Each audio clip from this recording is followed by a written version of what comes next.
Yo, what is up guys? I'm bringing you a brand new video, and this time we're talking about buffs that are going to make you stronger in Node Wars. This video is going to focus on both consumables as well as temporary buffs that you get from different places around the world. And in general, I like to start off in High Del when I'm getting my buffs, and that's for a couple of reasons that I'll show you later in the video. But the first thing I want to talk about is the buffs from just consumables. Now, there's a couple of options for getting stronger via consumables, and I'm going to take you guys through them and weigh the pros and cons here. The first one is the Giant's Draft. Now, Giant's Draft is kind of a staple item that many people in Node Wars are going to run. In fact, I'd say that pretty much everybody runs these. So you're definitely going to want to stock up on some Giant's Drafts. They are 700,000 silver each, and they last for 15 minutes or until you die, but it gives you a whole bunch of nice stats like 10 AP, 150 HP, all special attack, plus 10% damage, which is pretty huge. And it's a great alternative to popping a bunch of individual elixirs. So over here, we have got a whole bunch of individual elixirs. And you'll notice that a lot of these elixirs, for example, let's look at this one here, the Brutal Carnage. It gives you down attack damage plus 15%. Now, if you notice on the Giant's Draft, it said it gives you the all special attack extra damage plus 10%. So that's what that's referring to. Special attacks are things like down attacks, back attacks, critical hits, things of that nature. So most manual potions are going to give you 15% extra in those categories, but the Giant's Draft, you pop one and it gives you all of them for 10%. So not only is it extremely cost effective, it's actually really fast to get buffed up and get back into the action, whereas popping all of these can take well over a minute because they have 10-second intervals between being able to pop another one. So most people will just be popping a Giant's Draft for both cost efficiency and just speed of buffing yourself. The second thing is the Perfumes of Courage as well as the Spear Perfume Elixirs. These are 1.7 mil each right now, which is pretty reasonable. Sometimes they go up pretty high, so when they're low, you kind of want to stock up. But they give you 20 AP and 200 max HP, as well as some other, attack speed and stuff that really doesn't matter because you should be 5 out of 5 anyway. And these perfumes can only be popped once every 20 minutes, and they last for 20 minutes, but if you die, they do go away. So when they are expensive, a good alternative to use is the Spirit Perfume Elixirs. They're much cheaper. They give you 300 HP, so they're not quite as offensively, potent as the perfumes, but they're going to give you an extra 100 HP, so maybe you can survive a little bit longer. And this is something, like these perfumes and the Spear Perfumes are going to be something you're going to want to pop when you have your V up, or on a particularly important push, or when you know that you're not just going to throw your life away immediately. You're gonna, try to live and actually make some use of that cooldown, because it is a 20-minute cooldown, and you cannot pop them more than 3 times an hour. So keep that in mind. The other thing that is a consumable here that I use a lot is Superior Whale Tendon Potions. They give you 750 HP plus an extra 45 if you're immobile at the time of using it. So it can give you over 1,000 HP while you're on the ground. So you can only pop one every 30 seconds, and it's a great little pot that's actually going to save your life a lot of the time. I wouldn't pop them every single time you get knocked down. I kind of wait until, maybe the end of the CC chain to see if maybe you're going to stand up, and then if you are almost going to stand up, that's when you pop it so you can kind of make sure you can get away. The other thing that's useful for that is the Whale Tendon Elixirs. They give you 100 DR for 20 seconds, and the cooldown is 10 minutes. So it's something that you're going to pop on a really important push, or something that's going to you're going to pop before an engage if you perhaps don't get protected area while you're going in from a Witch Wizard or something. And maybe it'll help, cut down on the damage that you're receiving. These are pretty expensive options. Like the Superior Whale Tendons are kind of cheap, but you are going to be popping quite a few of them.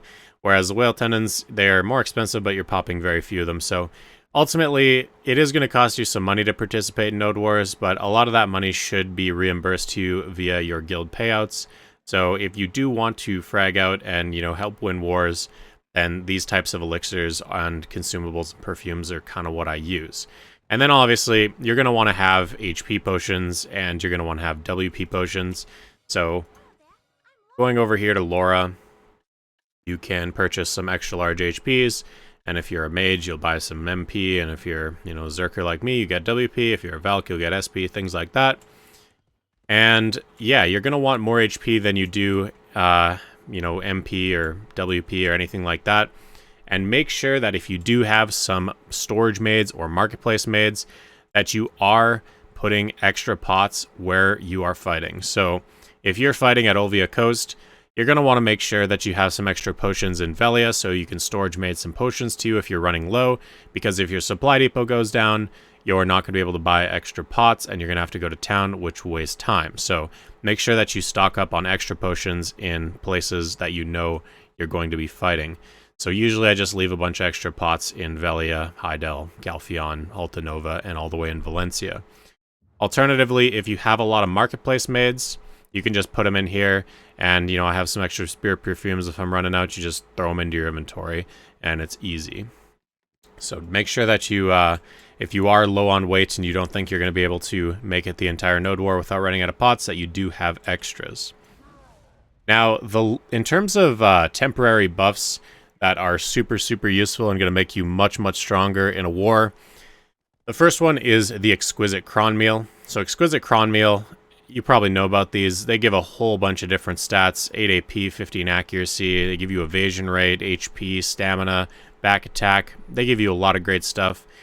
Take some extras with you, pop them pretty much as often. Like, you want to make sure you always have one up, essentially. Now, moving right along, the next thing that I do when buffing up is I get some buffs from my house. So there's a couple different options of things that I use. The first one is the Imp Captain's Knife. Now, this is more of the expensive option. It has a 10 durability.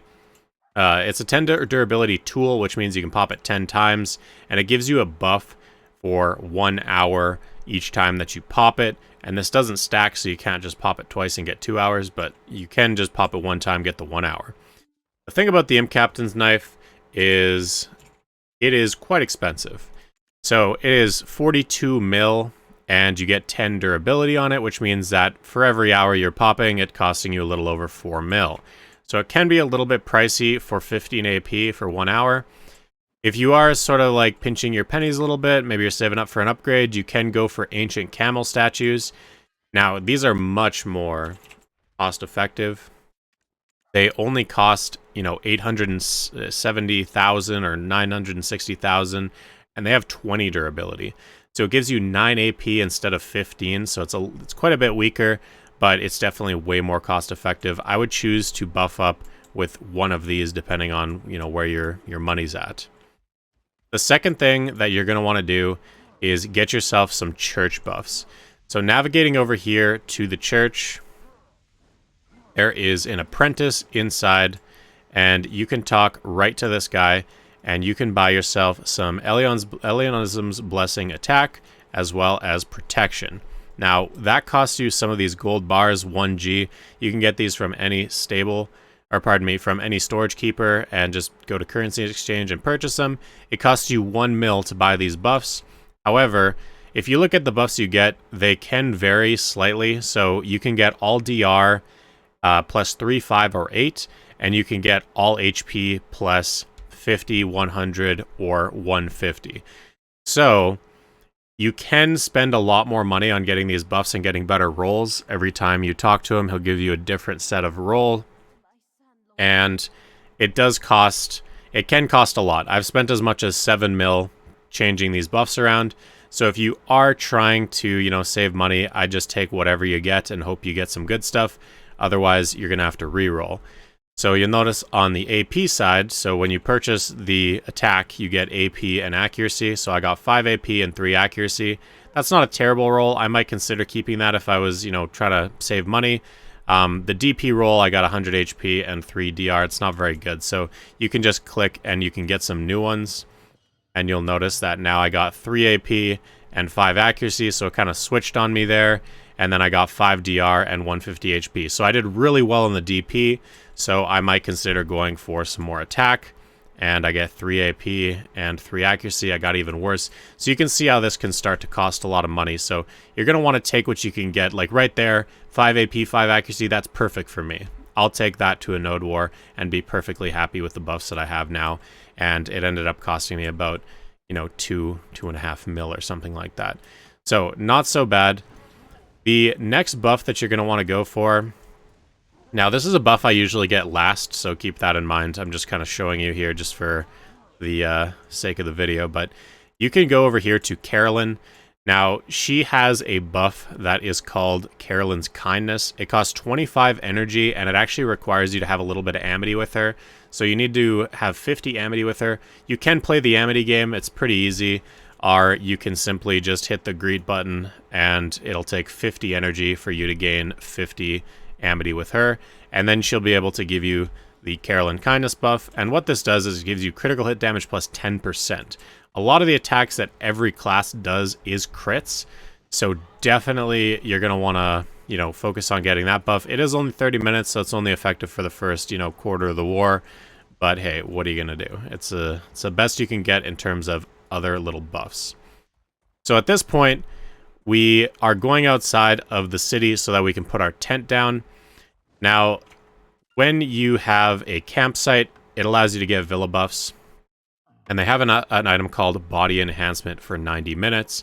You purchase that, and it gives you a whole bunch of stats. 10 AP, 10 DP, 200 HP, some resistance, and some ignore resist. So really, really nice. If you do not have a campsite, you are going to have to go all the way to a villa near the Gaha's Bandit Lair. You have to go all the way to this one here, Lohan's Villa. It's going to cost you 10 million silver, 10 million raw silver in order to purchase a villa pass from this NPC that's going to be standing outside of here, as well as another 1.5 mil in gold bars in order to purchase the actual villa itself. So it's a pretty far out of the way. The tent really does provide a lot of convenience of not having to go all the way there. Also, something worth mentioning, if you do have a tent, it doesn't matter what villa pass you have, and you are going to need one. So usually you go to like Turning Gates over here and you buy the Turning Gates scroll, and that'll last you for a week for 10 mil, and it'll allow you to buy the villa pass directly from the tent. So if you're saying that you need a valid villa pass when you try to click these buttons, that's the reason. You're going to need that villa pass for 10 million silver for every single week. Alternatively, if you do have the Secret Book of Old Moon active, you do not need the villa pass at all, and so that's super useful if you have a tent. So just a little bit of convenience there. But after we've done that, typically, let's say the war starts in, 15 minutes. I'm going to pop my perfume early because it has a 20-minute cooldown, so I'll let that tick down. I'll pop my Giant's Draft right before the war starts, and you're pretty much ready to go. Now you're extremely buffed up. You have your HP potions in all your different little cities. You got it in your, marketplace. You've got enough Giant's Drafts where, let's say you bring 30 or 40 typically, and there you have all of your buffs. You've got your Exquisite Cron, you got your Draft, you got your Church buffs, you've got your Villa, you got your Carolyn Kindness, and your Perfume. And pretty much if you do have the Krogdalo horse gear, you can do a little buff there, and it gives you another 100 stam and 100 HP, and this is typically how I ride off into war. So, make sure you repair your gear, make sure your horse gear is repaired, and that's it. So, hopefully this helped you out, and good luck in your next node war.